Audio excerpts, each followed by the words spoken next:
우리는 앞선 28장, 30장에서 이 각종 제사의 제물 규례와 또 여자의 서원 규례를 하나님께서 주심으로써 이 가나안 정복을 앞둔 출애굽 2세대에게 무엇보다 중요한 것이 바로 하나님과의 바른 관계를 세우는 것임을 강조하였음을 보았습니다. 이어서 오늘 본문에서는 이 이스라엘의 미디안 정복 사실과 또 이스라엘 군사들의 정결례를 기록하고 있습니다. 주님은 모세에게 이 이스라엘 백성을 꾀어 이 음행에 빠뜨린 미디안을 진멸하라고 명령하셨습니다. 그리고 이것은 모세의 마지막 사명이었습니다. 모세는 여호와의 말씀을 따라서 이 각 지파에서 1000명씩 징집하여서 출정시켰고 또 하나님의 말씀대로 제사장 비느하스를 그 전쟁에 동행케 하였습니다. 말씀에 순종한 이스라엘 군대는 그 전쟁에서 미디안과의 전쟁에서 크게 승리하였고 이 미디안의 다섯왕과 또 부올의 아들 발람과 또 미디안 모든 남자를 죽이게 됩니다. 그리고 여인들과 아이들을 포로로 잡고 이 가축과 재산을 전리품으로 취하게 됩니다. 그런데 모세는 이 군 지휘관들이 미디안 여자들을 살려 데려온 것을 보고서 그들을 책망하며 남자와 동침한 적이 없는 여자를 제외하고는 모두 죽이라고 명령을 합니다. 그리고 이어서 모세는 이 부정한 사람들에게 정결 의식을 명하게 됩니다. 그렇다면 오늘 본문에 나타난 하나님은 어떤 분이실까요? 바로 이스라엘의 원수를 심판하시는 분이십니다. 본문 2절입니다. 이스라엘 자손의 원수를 미디안에게 갚으라. 그 후에 내가 내 조상에게로 돌아가리라. 하나님이 모세에게 부여하신 마지막 임무는 바로 이스라엘 사람들을 유혹해서 이 음행과 우상 숭배에 빠지게 했던 이 미디안을 멸하는 일이었습니다. 지난 본문인 우리 민수기 22장에서 이 모압과 미디안이 연합하여서 발람을 이용해 이스라엘을 제거하려 했던 모습을 우리가 보았습니다. 하지만 그들의 계략은 실패로 돌아갔고 그 후에 미디안은 이 발람의 꾀를 따라서 이스라엘을 음행과 또 우상 숭배로 유혹해서 24,000명이나 연병으로 죽게 만들었습니다. 이에 하나님은 이스라엘 자손의 원수는 곧 여호와의 원수라고 말씀하시면서 모세에게 이스라엘 자손의 원수를 갚으라고 명하십니다.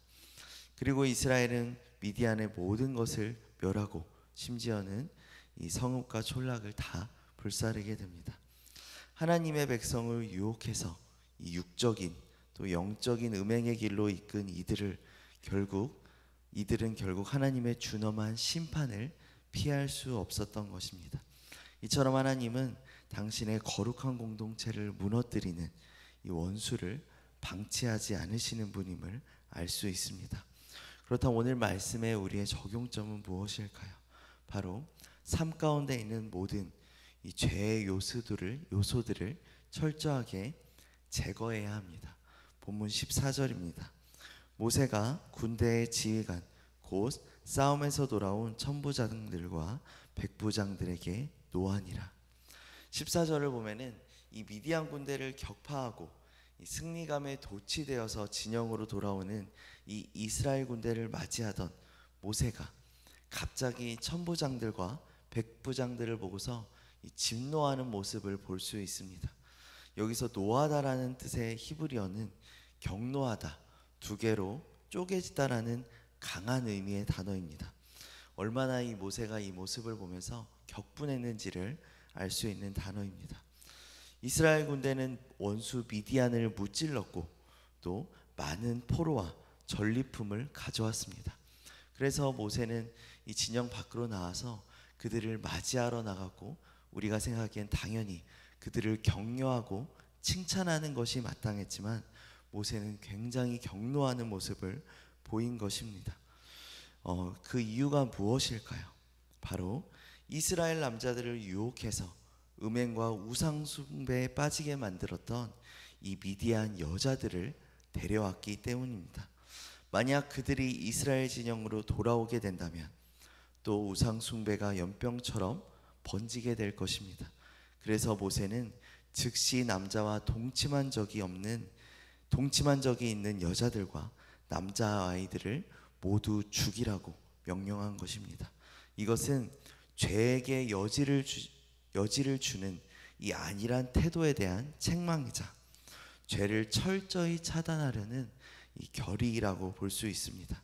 또 이스라엘 안에 조금의 부정함도 남아 있지 않기를 원하셨던 하나님의 분명한 뜻이라고 볼 수 있습니다. 사랑하는 새누리 성도 여러분, 이 미디안과의 전쟁보다 더 중요한 것은 영적인 전쟁이었습니다. 의식하지도 못한 작은 죄가 이 거룩을 파괴시키는 것입니다. 죄의 여지를 남겨둠으로써 이 보이지 않는 전쟁에서 패배하는 것입니다.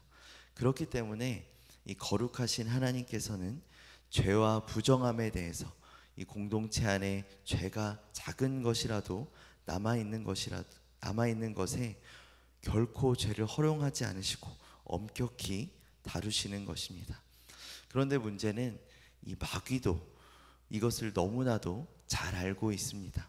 마귀는 작은 틈을 노리고 공격을 해옵니다. 큰 죄가 우리를 무너뜨리는 것이 아니라 우리가 가볍게 여기는 작은 죄를 통해서 사단은 오늘도 우리를 공격하여서 넘어뜨리며 또 그로 인해서 거룩하신 하나님과 멀어지게 만든다는 사실을 우리가 꼭 기억하기를 바랍니다. 그렇게 우리는 죄가 틈탈 여지를 없애야 합니다. 우리 안에 있는 모든 죄의 요소들을 제거해야 하는 것입니다. 우리는 내 안에 남아있는 이 미처 인지하지 못한 작은 죄들까지도 철저히 주님 앞에 회개함으로 이 영혼의 거룩함과 정결함을 회복해야 할 것입니다. 그리고 오직 하나님의 말씀으로 무장하여서 또 기도로 깨어 있어야 할 줄 믿습니다. 머리부터 발끝까지 철저히 하나님의 전신갑주를 입고 마귀의 계략에 대적해야 할 것입니다. 그리하여서 이 거룩하신 하나님과 친밀히 동행하며 오늘도 영적인 모든 싸움에서 승리하는 모든 성도님들 되시기를 주님의 이름으로 축원합니다.